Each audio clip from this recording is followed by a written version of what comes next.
بتائیے گا اب 27ویں آئینی ترمیم سینٹ سے تو پاس ہو گئی ہے، آج قومی اسمبلی میں اسے پیش ہونا ہے، تو سینٹ میں تو پھر بھی خبریں تھیں کہ حکومت کے پاس ریکوائرڈ نمبر نہیں ہے، پھر وہ 2 ارکان آ گئے، ایک پی ٹی آئی کے ارکان آ گئے، جے یو آئی کے. قومی اسمبلی میں تو کوئی ایشو نہیں ہوگا؟ انشاءاللہ تعالیٰ امید ہے کہ آج جو ہے بل اگر پیش ہوا نیشنل اسمبلی میں تو یہ بل بھی ادھر بھی پاس ہو جائے گا، اور ریکوائرڈ نمبر جو ہیں 2/3 میجورٹی کے حکومت کے پاس ہے.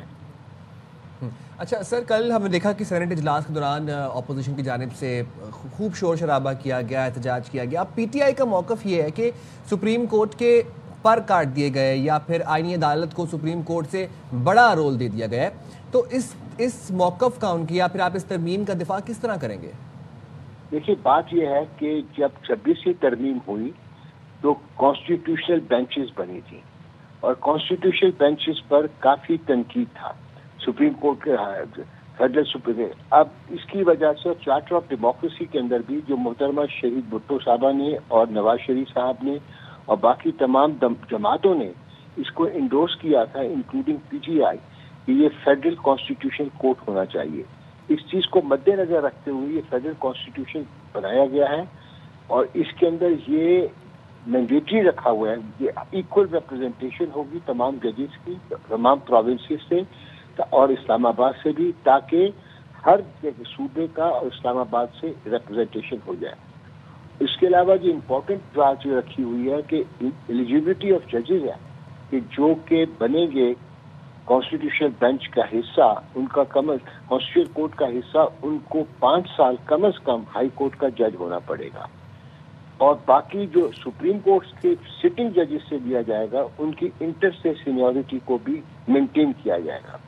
ان ساری چیزوں کو مد نظر رکھتے ہوئے میں سمجھتا ہوں کانسٹیٹیوشنل کورٹ جو ہے، کیونکہ پہلے بھی یہی بات یہ تھی کانسٹیٹیوشن کورٹ بنا جائے، اور کانسٹیٹیوشن کورٹ کرنے کا اب جتنے بھی آرٹیکل 199 کے فیصلے ہوں گے جو ہائی کورٹس کریں گے وہ تمام کانسٹیٹیوشن کورٹس دیکھیں گے. باقی جو فیصلے ہیں، جو باقی جو کرمنل کیسز ہیں یا سول کیسز ہیں، وہ تمام کیا کہتے ہیں باقی سپریم کورٹ دیکھے گا.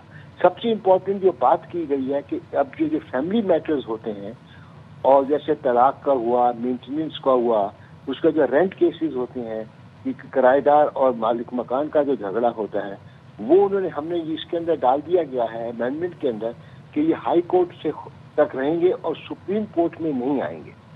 اس کے علاوہ ایک ایکسیپشن دی گئی ہے جو گارڈین شپ کے کیسز ہوتے ہیں، بچوں کی کہتے ہیں جو گارڈین شپ کیسز ہوتے ہیں، وہ کیونکہ اتنے انٹرنیشنل لا بھی انوالو ہو جاتا ہے، وہ سپریم کورٹ تک جا سکتا ہے. تو یہ چیزیں کی گئی ہیں تاکہ عوام کی بھلائی کے لیے اور انڈیپینڈنس آف جوڈیشری کو بھی مینٹین رکھنے کے لیے کی گئی ہے. اچھا فاروق نائک صاحب، ایک چیز اور بتائیے گا، کل حکومت کو سینٹ پہ 2 ووٹ کم پڑ رہے تھے، جس میں سے پھر ایک جے یو آئی کے احمد خان صاحب اور دوسرے فیصل ابڑو صاحب جن کا تعلق پاکستان تحریک انصاف سے، اور ووٹ لینے کے بعد ابڑو صاحب نے استعفیٰ بھی دے دیا. تو پہلے تو یہ بتائیں ان کو راضی کیسے کیا، دوسرے استعفیٰ کیوں دیا انہوں نے پھر؟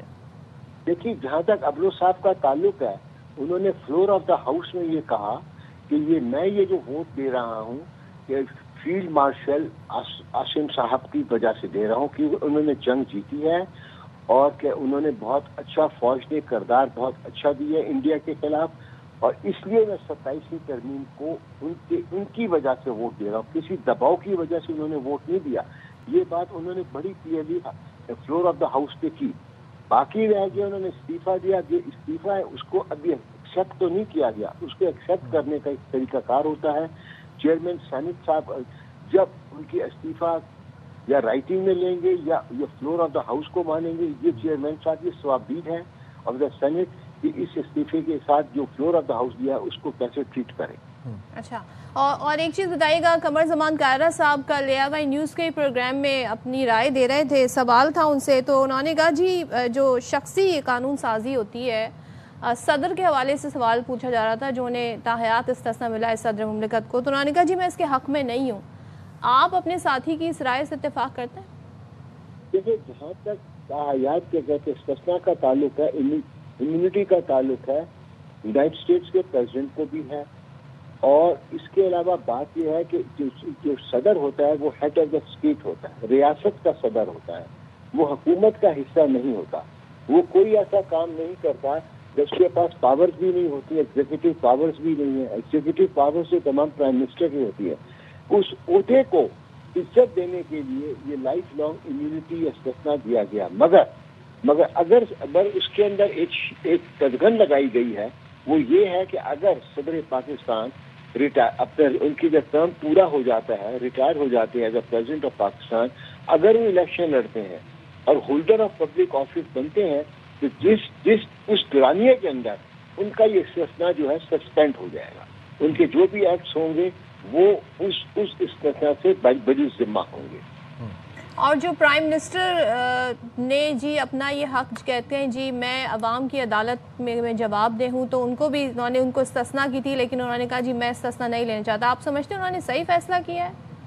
دیکھیے جہاں تک پرائم منسٹر کا استثنا کا تعلق ہے بل کے اندر نہیں تھا، اور یہ جو ان کے جو پی ایم ایل این کے 2 رکن ہیں انہوں نے یہ امینڈمنٹ پرپوز کی تھی ہماری کمیٹی کو، جس کو میں چیئر کر رہا تھا، standing committee of law and justice, اور کو چیئر تھے چودھری زید صاحب ناشد اسلامی کے.